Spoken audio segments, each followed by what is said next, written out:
This week in Exodus, we read about God's appearance to Moses, where he calls him and says to lead his people out of captivity in Egypt into freedom.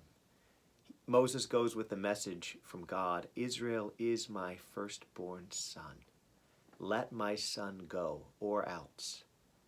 We realize that God's wrath against the Egyptians and all of the plagues that he pours out are the expression of the love of a father against somebody who is harming his child.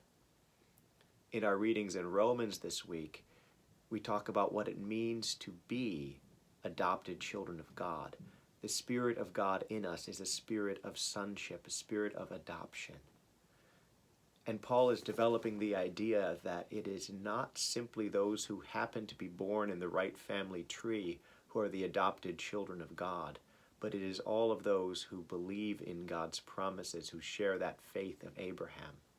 He works out the implications of this fact, past, present, and future, for the physical nation of Israel. We're also reading this week in Matthew.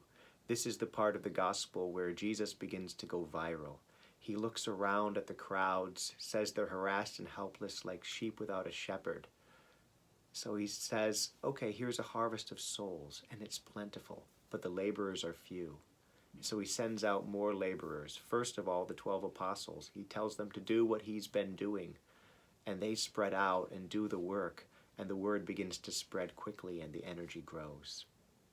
Finally, this week, we're reading both from Lamentations and from the book of Baruch. It's attributed to Jeremiah's scribe, Baruch, who wrote this, and we find it in the Greek translations of the Old Testament that circulated in the early church, even though it's not in the Hebrew Bible, which is bound in most of our collections of the Old Testament books.